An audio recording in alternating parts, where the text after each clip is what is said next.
When we arrived, it was slim pickings. There were very few venture firms that were interested in even evaluating founders that wanted to, from the beginning, sell to defense. Fast forward today, we have billions of capital. We have dozens of firms. We have hundreds of deals. Thousands of companies show up to sell their technology to the U.S. Department of Defense each year. But so few will transition from proof of concept to true production across the valley of death. The select few who do, their stories are rarely told. Until now. I'm Noah Sheinbaum, and this is Crossing the Valley. Hey everyone, today's guest is Christopher Kirchhoff.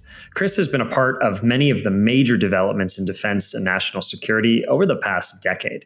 He was Obama's director for strategic planning at the National Security Council. He was a senior civilian aide to the chairman of the Joint Chiefs of Staff. And he's authored a number of influential reports, including on America's war in Iraq, the Space Shuttle Columbia disaster, and the Ebola response.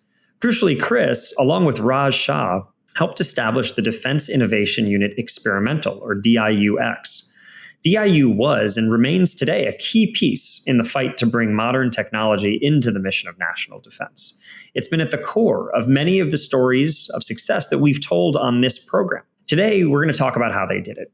How did Chris and Raj navigate the hornet's nest to put this little unit on a path to success against all odds and to become one of the most important and influential front doors for companies looking to penetrate the defense market? So before we dive in, if you haven't yet read it, you've got to go pick up their new book, DIUx, How the Pentagon and Silicon Valley Are Transforming the Future of War. All right, let's dive in.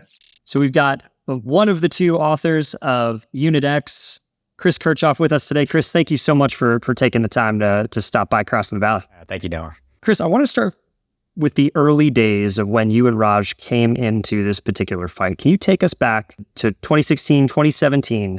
What was the defense manufacturing, defense innovation ecosystem like at that point? And what was Ash Carter trying to solve? Well, it's important to rewind the tape. I mean, it really was a different era. I mean, we all were carrying around like iPhone 7s, I think. And Silicon Valley, we all knew Google, right? But there were things happening in Silicon Valley beyond software that began to be very important. And I got a chance when I was working for General Dempsey, the chairman of the Joint Chiefs of Staff. Like my first assignment for him was to lead a trip to Silicon Valley. Even as a four-star general, would spend usually a day a quarter on what he called his campaign of learning. And I found out what that was. At the first meeting we had in Silicon Valley, he said, the way this works is I'm on my campaign of learning day. And if I don't learn something, Chris gets fired. My ears perked up, but we had a wonderful time taking General Dempsey first to a breakfast with Vint Cerf, the co-founder of the internet, and some venture capitalists, and then visiting another of small and large companies in the Valley. And the visit I remember most actually was to Google. We met with Google X, and General Dempsey got to try on Google glasses. But most important, he got to see what he really wanted to see in the trip. The one thing he mandated which was Google's self-driving car.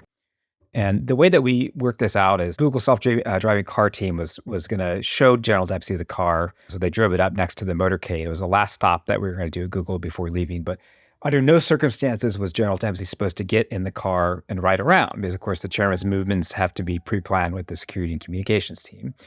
So what does General Dempsey do when he walks up to the Prius? He said, let's take this thing for a drive. And so he gets in the back seat. The engineers get in the front seat and turn the Prius on, with the radar dome. And I think I'm going to get fired because now the security guys are running to fire up the Suburban. So the little Toyota Prius made its way around the Googleplex with the two Suburbans following fast behind. And General Dempsey got out when he got back and he said, I just had this incredible ride. The car navigated totally on its own. And in fact, there was a biker in the lane. It identified the biker. It left extra space for the biker, and we made it back. So he asked the two engineers, hey, just tell me, like, how much does the hardware cost, to make this thing self-driving, the lidar, radar units, all the electronics? And they said, around $3,000. He went on, for the next 6 months, telling anybody he ran across in the Pentagon, hey, I just rode around a Google self-driving car. It cost $3,000 for the hardware to make. And so it was this light bulb moment where people in the Pentagon, we're starting to realize there's this whole nother ecosystem of technology. And it's not just iPhones. It's things that could be directly relevant to warfighting. And it's moving at a pace that's much faster, actually, than the world of defense technology that we know so well from the primes. this is back, I think, in 2012. That was the beginning of real interest in what this separate ecosystem technology might have in store for the Pentagon. And Ash Carter was the first leader in the Department of Defense to do more than just go see it by, in 2015, establishing Defense Innovation Units. That was the key moment when he dropped the anchor and said, nope, we're here to stay. We're not just tourists. We're actually going to set up shop and start buying stuff. It's an incredible story. And here we are a few years later. I think Google's self-driving car Waymos are now finally moving around the streets of San Francisco and Arizona and whatnot. So that's a perfect example of, yes, things sometimes move fast in the Valley, but innovation change takes a long time. We're 12 years later and it's still coming to fruition. So you and Raj were tasked with standing up or with reinvigorating this thing called DIUx. What was the definition of success? What was the charge you were given? We thought very carefully about how to take this incredible opportunity that Ash Carter had given Raj and me and given the team at DIU to do something meaningful. We really thought through, okay, what are the most impactful things we can do? We came up with 3 goals. The first and most important was just to show that commercial technology from Valley firms, big and small, could actually be used in warfighting, and that we could actually take, real-time innovation and hand it off to a warfighting unit and watch it succeed on the battlefield. So just having a few success stories that showed beyond a shadow of a doubt that this could be done was really important to us. The second thing that was important to us was figuring out a way to buy technology at Silicon Valley speed, to overcome the reputation of the department for being so bad a customer that in 2016, nobody on Sand Hill Road, none of the venture capital firms were willing to allow their investors to even do business, their founders to even do business with the government because the returns simply weren't there. And then the third thing that we wanted to do is we wanted to export the model, the first 2 successes, using commercial technology and buying it rapidly across the department. It was that, at the time, we really were an experiment. We were, 40 people with $15 million budget, which is, less than pocket change in the Department of Defense. And so we knew that unless we were able to bring others into using the model that we wanted to pioneer, we wouldn't be able to scale. So I think that first goal is what I want to go a little deeper into, right? Which is show that tech could be used in warfighting and just get some wins. And I think you hear that a lot of new organizations, we need an example of what this looks like in a concrete and tangible way that then we can take and use to drive change. I'd love to hear one of those stories. What was an early moment where you said, oh man, or maybe it was, oh shit, we've got something here. This just might work. The Valley, it's such a fascinating place, right? Because there are pockets of the Valley that really are quite secret, with startups going off doing amazing things. And we were lucky in that one of the early leaders we brought on as a partner at DIU was named Isaac Taylor, and he had been at Google X for many years and run some of their larger bets. And Isaac is a phenomenally gifted engineer, but he was also very gifted in knowing his way around the Valley. And he knew a guy by the name of Richard Jenkins, who at the time had a startup in Alameda called Saildrone. And Richard, who's quite a character, British, has like land speed racing records to his name, sailed across oceans as a young kid, was pioneering unmanned autonomous sailboats. At the time, he was primarily conceiving of his autonomous sailboats for marine research. So these are platforms, solar powered. They can be on station in the oceans for months at a time, and you can outfit them with any kind of sensors and data collection devices you want. What an incredible opportunity, he thought, for NOAA and for other people interested in marine research to have a very inexpensive autonomous platform that could move around the oceans. So at the time, with his fledgling business, he had never thought that there might be a military application to hit the hardware that his team was developing. And Isaac, of course, had the intuition that there might be really something here. So we were able to introduce Richard to the department. He actually had met Secretary Carter. The first pilot we did with him that really was successful at scale was with U.S. Southern Command, which has the mission to interdict drug smugglers on their way up from South America and the Caribbean to the U.S. And ordinarily, this is a mission done with P-3 aircraft, with destroyers, with some Coast Guard assets, a lot of manned assets that are really expensive. In fact, they're so expensive that a tank of gas for any of them would buy multiple Saildrone autonomous sailboats. So it was obvious to Isaac that if we could just put a decent ISR package, we could, for pennies on the dollar, do the same mission better, more effectively, and cheaper. And so Southcom was really interested in the technology and ultimately piloted, showing just that. And fast forward a year later, when Secretary Mattis comes out, the first Secretary of Defense in the Trump administration, to sort of decide DIUx's fate, what was the one thing we had on site? We had a sail drone, and we took a group photo in front of it because of its astonishing success. Chris, one of the things that kind of struck me as I was reading the book is even if you abstract from the defense and national security nature of the work, which is obviously hard to do, there are huge lessons in here for, I would call influence. I think you and Raj, time and time again, kind of just demonstrated this uncanny ability to work around or to move skeptics or people who just almost naturally or institutionally were opposed to change, to start accepting and then ultimately embracing the work that you were doing. I think that's, obviously our listeners here are defense and national security adherents, but I think from that sense, large organizational change initiatives, anybody who's interested in working in large organizations can learn something from what you all went through, whether that was battling the Hill or staving off extinction time and time again with different antibodies that kind of cropped up from throughout the organization or throughout the bureaucracy. One thing that I would maybe add to that is we've seen, now as you've taken this small kind of experiment it's grown, it's obviously now very well funded.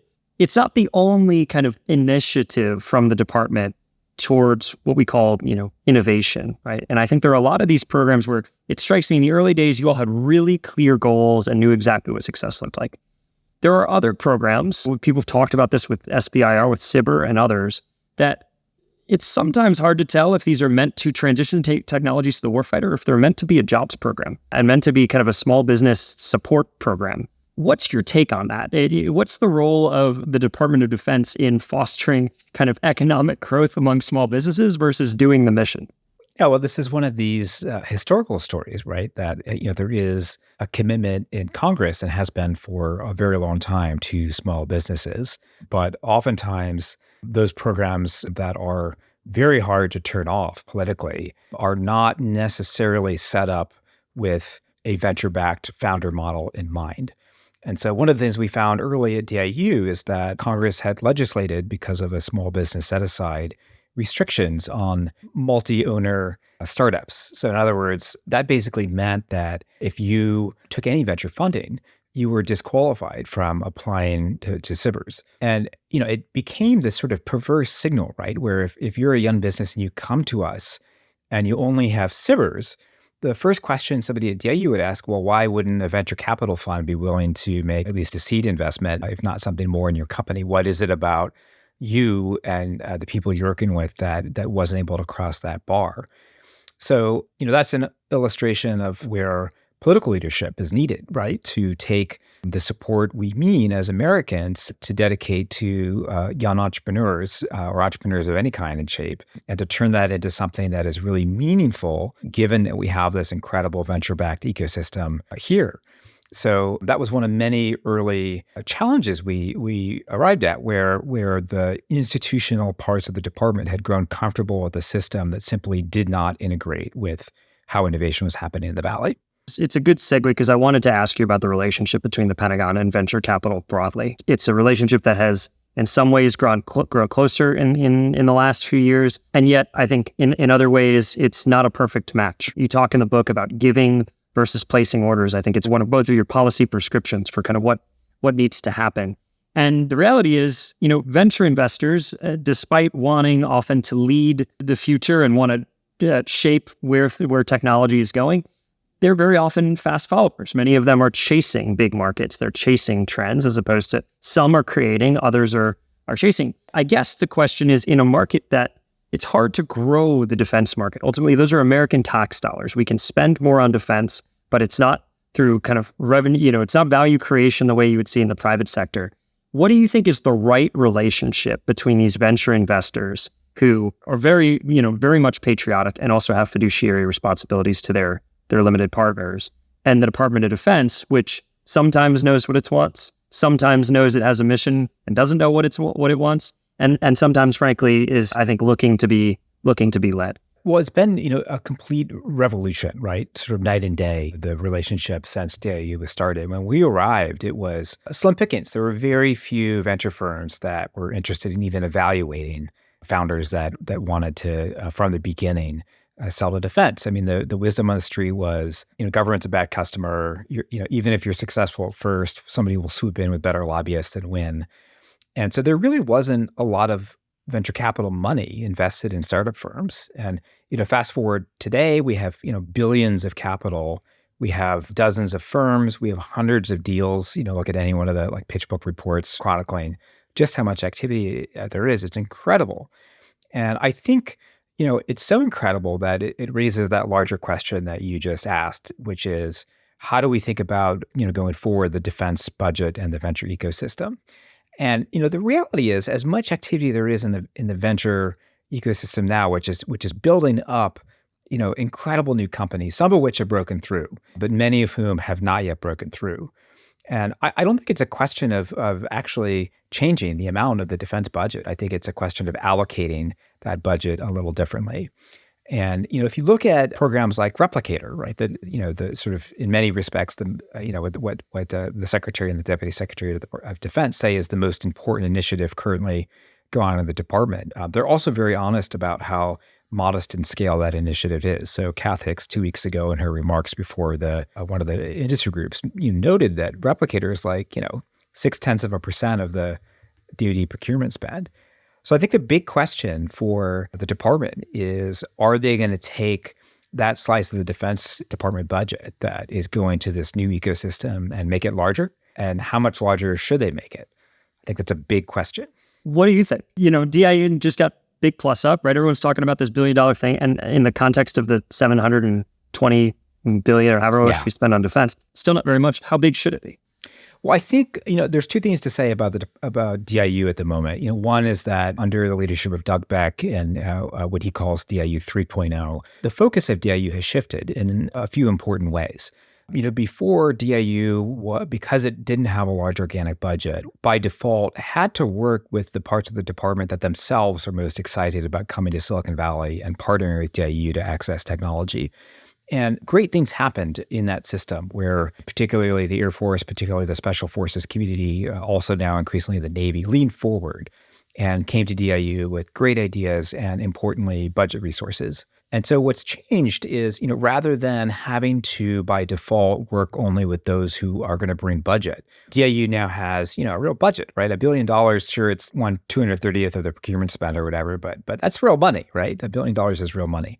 And what that's going to allow, I think, is DIU to capitalize on some opportunities right in front of it that it wasn't able to before because it wasn't able to find the right partner at the right time with the right level of funding to make a technology bet that could matter for the nation.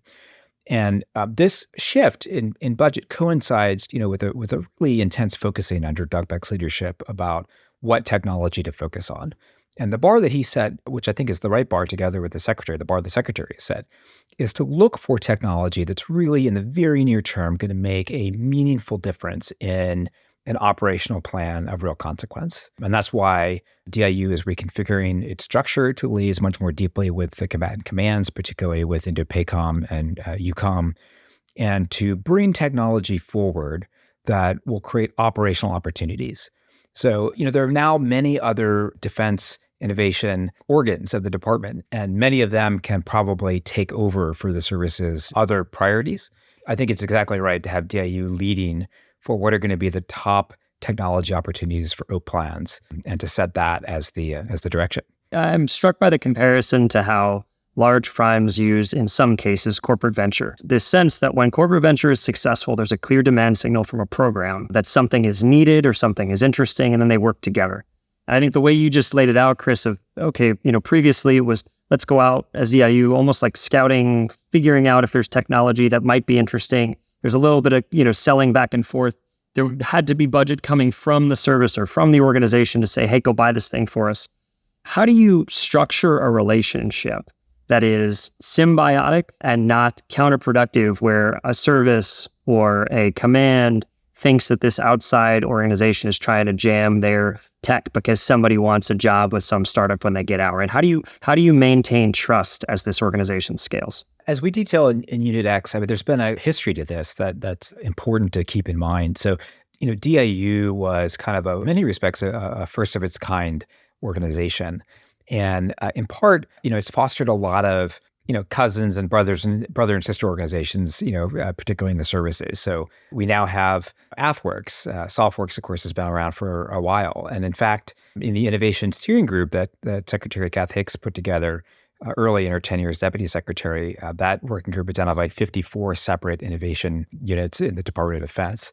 And, that's great, right? Because it reflects a sort of bottoms up movement of people across the department who, like Ash Carter, are now really enthusiastic about experimenting with commercial technology. And now I think under the leadership of Secretary Hicks and Secretary Austin, there's a real opportunity to join that bottoms up, bubbling up of enthusiasm for innovation to a top-down led strategy that really thinks hard about how to take the existing force structure we have, the force structure we're really excited about adding, and how to leaven innovation across it. I was going to come to this later, but I think we might as well pull it forward. You referenced the number of organizations focused on innovation across the department. It seems to me that the department has gotten more comfortable with starting new things in let's call it the last decade, right? I think even in the last few years in this administration, we've seen that Jake has become the Chief Data and AI Office, CDAO.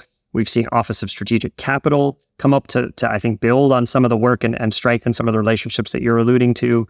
You have things like the Department of Homeland Security starting their AI core based on the digital services model from the U.S. Digital Service, the Defense Digital Service, and others. In addition to how you avoid the Grim Reapers who are trying to kind of pull your legs out early days, what lessons do you think those organizations ought to take from the DIU, the Unit X experience?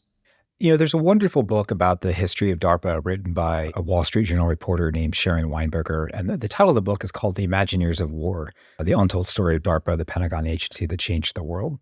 I'm really glad I read it because I got a chance to work a lot with DARPA very closely in my Pentagon roles and then while I was also at DIU.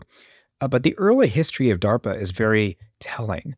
So DARPA was created in a sort of crisis moment where it was becoming clear that the early bets the Pentagon had made on space, particularly on ICBMs, were not panning out, that the Air Force and Army efforts were looking pretty shaky. And so in the middle of that crisis, the leadership of the Pentagon at the time decided to start DARPA. And it was an example of an organization seeing crisis and creating something new to solve it. The history of how this works is sort of a very, Hegelian dialectic, right? So DARPA was initially created with a lot of enthusiasm. And then, sort of like DIU, it actually spent a few years in the wilderness because after the crisis, the immediate crisis was at least partially solved. Everybody forgot about DARPA. And it almost died. It actually almost was left by the wayside. And for a number of years, it was literally like 5 people in a Pentagon closet. And it eventually grew through taking on new missions into the DARPA that we know today. And so that dialectic has been, I think, at the heart of the discourse on innovation, not only at the Pentagon, but any large institution, because there's always a tension between, do the systems that we have that aren't working, how can we reform them? Or should we just create something from whole cloth new? DIU is an example of just that, of creating something from whole cloth that was completely new, because Ash Carter saw the existing systems were not at the time capable of pivoting in the way that they needed to, given the direction of technology. And so here we are again, with DIU coming back from its own walk in the wilderness and almost dying into a new moment. And I bring that up because I think that really is the tension here. We obviously want parts of the department to institutionally be willing to take on high degrees of risk and to be quite innovative. But if those parts of the department are fractions of the budget and not too many of their successes actually transfer into the services, then what are we really doing? Is this sort of an ornamental effort at innovation, or is this innovation that actually is an artery into the main force? I'm going to ask you an unfair question. I'm going to flip that question around and say, how would you assess if and when DIU should no longer exist? What would you have to see to believe we no longer need this as a standalone unit? I'll pick on the Navy at the moment because they're easy to pick on. The Navy has this affinity for aircraft carriers. And, I'm not a naval strategist, I'm not a naval expert, but I know enough to have a sense that the advent of hypersonic weapons probably means, the end of the aircraft carrier.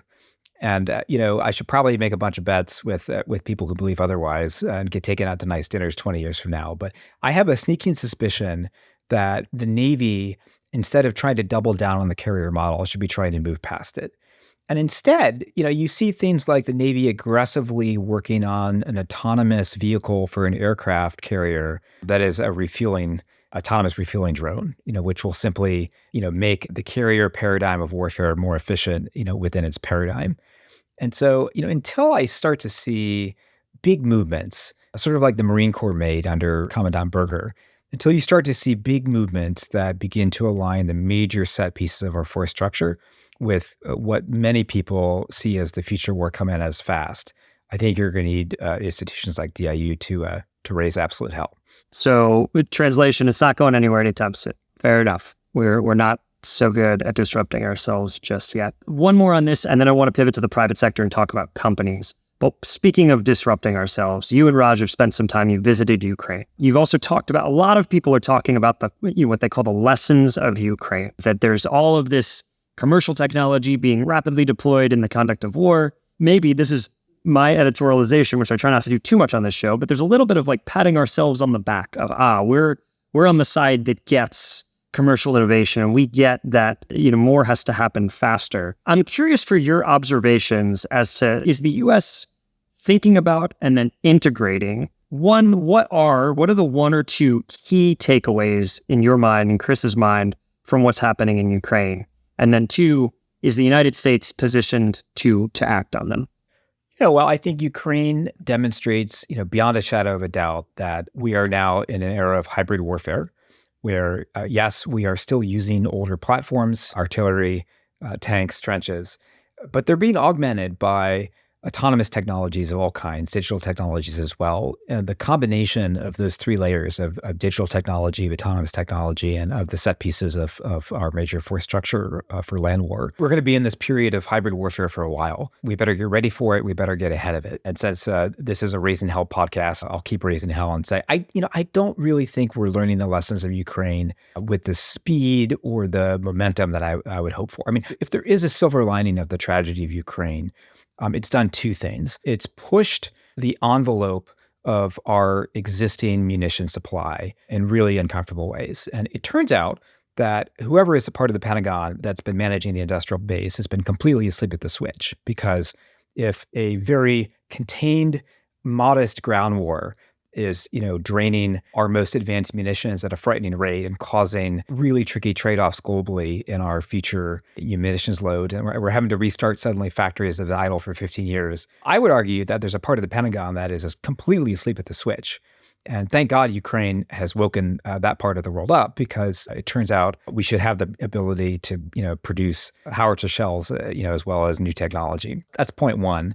And in addition to waking us up, it's clearly woken Europe up. And so I think those are two very powerful silver linings. I think the most powerful silver linings is that Ukraine has really shown the community of people in the Department of Defense who long believed that drones would evolve to be a very decisive part of war, that in fact has come to pass. And to pick on the Army now a little bit, since I picked on the Navy earlier, you can see why DIU is a perfect fit for me.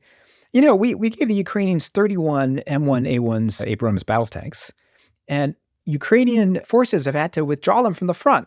2 months ago, after, almost a quarter of them were disabled by Russian kamikaze drones, the Ukrainians had to move them actually back in the front line. So this tells people like me, who have been, around people that have played with drones for a long time, man-mechanized warfare is now taking a very different shape. And not only in Ukraine, are we learning the lessons of Ukraine? Well, everybody else seems to be, in the sense that the Ukraine playbook that the Ukrainians themselves used so successfully to offset a much larger, more decisive force from completely taking over their country, are now being used quite effectively in the broader Middle East, right? You have, the northern border of Israel completely depopulated because the Israeli Defense Force has been unable to effectively defend its territory from loitering munitions. So 85,000 Israeli civilians are internally displaced people in their own country, and there are now towns standing vacant in the north of Israel because there are no effective defenses. So I would ask the question, if somebody were to turn the drone playbook on our eastern seaboard, would we have the defenses, right? I mean, we're in this strange situation of these volleys of loitering munitions and inexpensive drones come flying from Hezbollah or from Hamas, mainly from Hezbollah, also now from the Houthi rebels. And we're using AMRAAMs to shoot them down. $2 million manned fighter mounted weapons, to shoot down, a $20,000 drone or loitering munition, right? So I would say that not only others learned already the lessons of Ukraine, but they're exporting them globally. I have my doubts about whether we're prepared for the future that this seems to indicate we're heading towards rapidly. Look, it's sobering. It's also a little, it's bleak, but I think those are hard truths that we have to kind of stare in the mirror and acknowledge if we're going to do better. So I appreciate your candid reflection on that, Chris. I know it's not the story that the folks always want to hear, but it's super important. Let's turn now to the people who are working on solving that problem, which is the company, and there are many, but from the private sector, that they're one of your kind of two customers at DIU, right? One being obviously, and the primary being the end user and the warfighter and the government stakeholders. The other being, how do we help these innovators in the private sector actually access these markets and get the things that they're building into the hands of those who need them?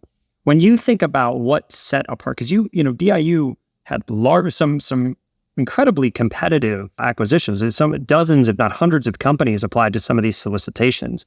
When you think in the early days about what, or nowadays do, maybe not right out of the gate, I think that's probably a side of making it an attractive offer for folks.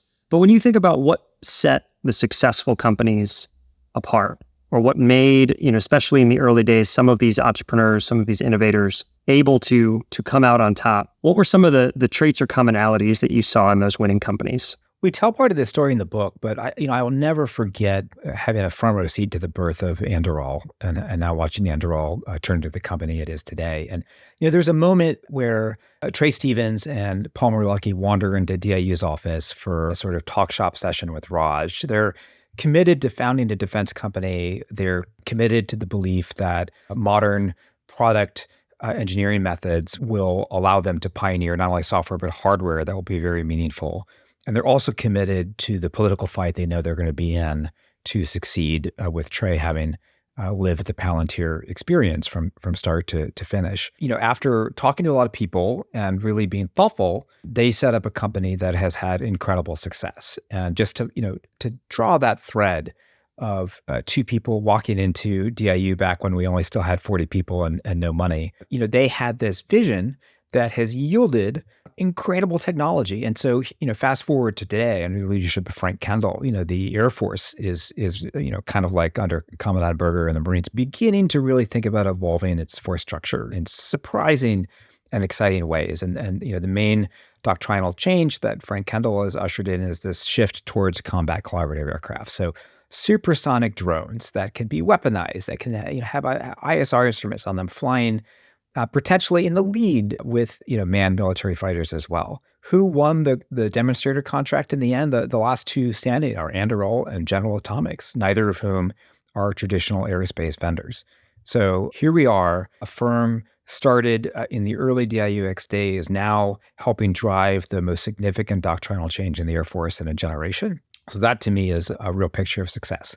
Absolutely. And so the takeaway is that commitment to understanding that it's not just a pure product fight, it's not just an engineering challenge, there were political and organizational challenges that needed to be overcome as well. I talked to Chris and I chatted a little bit about this. The book Skunk Works by Ben Rice, I think, is a really good companion with Unit-X. And I'd encourage anyone who hasn't read both, read both. Read Unit-X first, right? It's important. Read that now. But then if you have time, go back and read Skunk Works, because where we've come from is that not that long ago, this type of project, CCA, it wouldn't even been competed. It would have been given to a secret organization inside, one of two or three companies. And Chris, this is a question that will take probably more time than we have remaining, but the quick answer, why are we at a moment now where that existing industrial base, the existing structures that created some unbelievable game-changing, paradigm-shifting innovations is no longer purpose fit to the moment, to the epoch that we're in? DIU was merged from Ash Carter's brutally fine-tuned analytical mind. And he noticed in an article published in 2001 that the post-Cold War research and development trends were essentially flatlining on the federal side, which meant that the Cold War engine of innovation that was primarily government-led was not going to be a dominant factor compared to the rising commercial ecosystem. And, our defense primes are incredible, right? And it is quite a feat to, for instance, build an aircraft carrier, something that will have, potentially a 50-year life, right? Powered by a nuclear reactor, and something that's, just an incredible piece of technology. So they do incredible things, but they're locked, particularly after the consolidation of the Last Supper, into a structure that has been compared by some analysts of business to a utility company. They're a little bit like the electric company in the sense that they're in a completely controlled market. They have all kinds of onerous obligations that are placed on them in the way that they build and sell their technology. They're, of course, responding to Department of Defense requirements, which is, of course, not how Silicon Valley works at all. And so they're really quite trapped after, several generations of being able to produce the best technology in the world, in part because of that feeder system from government labs. They're now producing technology that is definitely behind state of the art. And so the question before us not is just how DIU will surge ahead and access this whole new, but still very small ecosystem of innovation. It's also a question of how the primes each need to be rebuilt to themselves be engines of innovation. And you're seeing, limited shifts already. So, L3 Harris, one of the larger defense contractors, has actually become the anchor to my co-author Rod Shaw's venture fund, Shield Capital, because they're aware of their own need to access the same kind of innovation that DIU is seeking. Similarly, Lockheed Martin has spun up, a venture entity. And so this is another policy question I think needs more discussion. How do we reinvent the primes? Because we're not going to be able to just move past them. And what is the time frame on which we should aim to do it as we enter potentially quite dangerous 5 or 10 years for the world?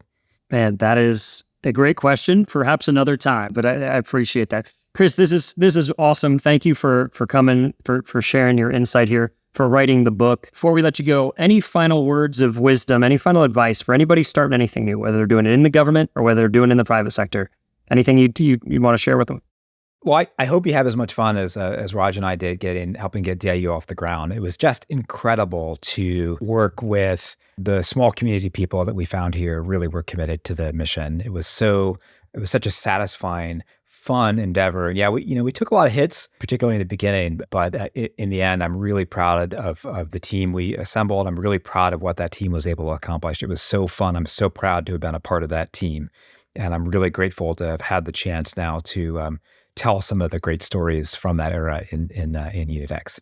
It's a must read. The stories are incredible. We didn't even talk about some of the battles you all fought on the Hill with the handlers and whatnot. I mean, if you haven't read the book, go get the book. Chris, where should folks go if they want to pick up a copy? Any place you find books. So, local bookstores, Amazon, Barnes & Noble. I'm happy reading, happy listening. There's an audio version. There's an excerpt out in the Atlantic. But we're really proud of the book and most of all, proud of what we were able to achieve in our short time helping DIUx get off the ground. Absolutely. Well, thank you for what you did in public service in many forms. And thanks for what you're doing now in telling these stories that more can learn from them. Yeah, thanks for having me on, Noah. All right.